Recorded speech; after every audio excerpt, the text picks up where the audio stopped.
Hello everyone, आज हम जानेंगे 13 साल की उम्र में बना बादशाह, फिर कैसे बना भारत का सबसे महान शासक, अकबर की वो नीतियां जिसने बदल दिया भारत का इतिहास। एक बार वीडियो देख लिया तो कभी नहीं भूलोगे। कॉम्पिटिटिव एग्जाम्स में बार बार पूछे जाने वाले अकबर के फैक्ट्स, तो चलिए शुरू करते हैं। अकबर भारत का तीसरा मुगल सम्राट था। वो हुमायूं का पुत्र था। जब हुमायूं निर्वासन में था, उसी कठिन समय में अकबर का जन्म 1542 ईस्वी में अमरकोट में हुआ था, जो वर्तमान में पाकिस्तान के सिंध क्षेत्र में स्थित है। 1556 ईस्वी में अकबर मुगल गद्दी पर बैठा। उस समय उसकी आयु लगभग 13 वर्ष थी। उसका राज्याभिषेक पंजाब के कलानौर में हुआ था, लेकिन उस समय अकबर बहुत छोटा था, इसलिए प्रारंभिक शासनकाल में बैरम खां उसका संरक्षक बना।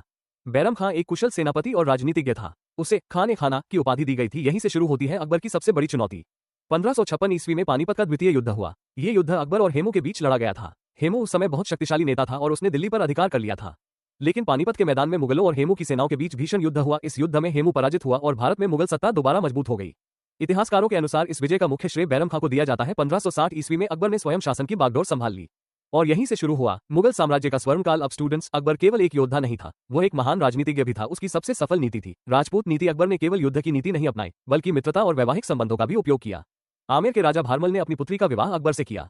इसके बाद कई राजपूत राज्यों ने मुगल साम्राज्य से मैत्री संबंध बना लिए। अकबर ने राजपूतों को सेना और प्रशासन में ऊंचे पद दिए। यही कारण था कि उसकी राजपूत नीति अत्यंत सफल रही। अब अकबर की धार्मिक नीति समझिए। अकबर धार्मिक सहिष्णुता में विश्वास करता था। उसने जजिया कर और तीर्थ यात्रा कर समाप्त कर दिया। उसकी सबसे प्रसिद्ध धार्मिक नीति थी सुलह-ए-कुल। सुलह-ए-कुल का अर्थ था सभी धर्मों के प्रति समान व्यवहार। अकबर चाहता था कि उसके राज्य में सभी धर्मों के लोग शांति और सम्मान के साथ रहें। 1575 ईस्वी में अकबर ने फतेहपुर सीकरी में इबादत खाना की स्थापना की। यह एक ऐसा स्थान था जहां विभिन्न धर्मों के विद्वान धार्मिक चर्चा करते थे, लेकिन धीरे धीरे अकबर को लगा कि केवल धार्मिक बहसों से समाज में एकता नहीं आएगी। इसी कारण 1582 ईस्वी में उसने दीन-ए-इलाही नामक विचारधारा की शुरुआत की। दीन-ए-इलाही किसी संगठित धर्म की तरह नहीं था, बल्कि यह नैतिकता, सहिष्णुता और मानवता पर आधारित विचारधारा थी। बीरबल दीन-ए-इलाही स्वीकार करने वाले प्रमुख व्यक्तियों में से एक था। अब अकबर की प्रशासनिक व्यवस्था भी बहुत मजबूत थी। उसने मनसबदारी प्रथा शुरू की। मनसबदारी प्रणाली सैन्य और प्रशासनिक व्यवस्था से संबंधित थी। मनसबदारों को उनकी क्षमता और सैनिकों की संख्या के आधार पर रैंक दी जाती थी। अब आर्थिक व्यवस्था समझिए। अकबर की भूमि राजस्व व्यवस्था देसाला व्यवस्था कहलाती है। इसे राजा टोडरमल ने लागू किया था। इस व्यवस्था में भूमि की उपज का औसत 10 वर्षों के आधार पर तय किया जाता था। यही कारण था कि अकबर के शासनकाल में राजस्व व्यवस्था काफी मजबूत हो गई।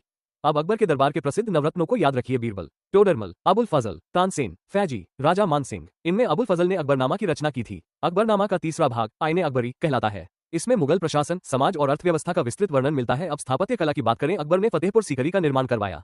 उसके काल की प्रमुख इमारतों में बुलंद दरवाजा और आगरा किला बहुत महत्वपूर्ण माने जाते हैं।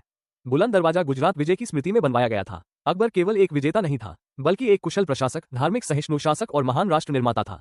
अकबर केवल युद्ध जीतने वाला शासक नहीं था, बल्कि उसने प्रशासन और जनता की सुविधा के लिए कई महत्वपूर्ण सुधार भी किए थे। अकबर ने जजिया कर समाप्त कर दिया। ये कर गैर मुस्लिम लोगों से लिया जाता था। उसने तीर्थ यात्रा कर भी समाप्त किया, जिससे लोगों को धार्मिक यात्राओं में राहत मिली। अकबर ने नए सिक्के जारी किए और मुद्रा व्यवस्था को मजबूत बनाया। उसके शासनकाल में डाक व्यवस्था और सड़कों का भी विकास हुआ। यही कारण था कि व्यापार और संचार तेजी से बढ़ने लगा। अकबर ने कृषि और व्यापार को बढ़ावा दिया, जिससे मुगल साम्राज्य आर्थिक रूप से बहुत मजबूत हो गया। इन्हीं सुधारों की वजह से अकबर को भारत का महान प्रशासक कहा जाता है। 1605 ईस्वी में अकबर की मृत्यु हो गई। इसके बाद उसका पुत्र जहांगीर मुगल गद्दी पर बैठा। अगर पूरे टॉपिक का निष्कर्ष निकाले तो अकबर केवल एक विजेता नहीं था, बल्कि एक महान प्रशासक, कुशल राजनीतिज्ञ और धार्मिक सहिष्णु शासक था। उसने राजपूत नीति से साम्राज्य को मजबूत किया, सुलह-ए-कुल से धार्मिक एकता बढ़ाई, मनसबदारी प्रथा से प्रशासन को व्यवस्थित किया, देसाला व्यवस्था से अर्थव्यवस्था को मजबूत बनाया। अकबर के शासनकाल में मुगल साम्राज्य अपनी चरम सीमा की ओर बढ़ा और भारत में स्थिरता, व्यापार तथा सांस्कृतिक विकास हुआ। इसी कारण इतिहास में अकबर को मुगल साम्राज्य का सबसे महान सम्राट कहा जाता है। अब इस टॉपिक से कुछ PYQs देख लेते हैं, जो विभिन्न एग्जाम्स में पूछे गए हैं। अगर आपको ये पूरा लेक्चर पसंद आया हो तो वीडियो को लाइक करें, शेयर करें और चैनल को सब्सक्राइब जरूर करें। कमेंट में बताइए अगला टॉपिक कौन सा होगा। तो जुड़े रहिए TGT1 लाइनर ब्लास्ट के साथ। Learn smart crack fast. Thank you.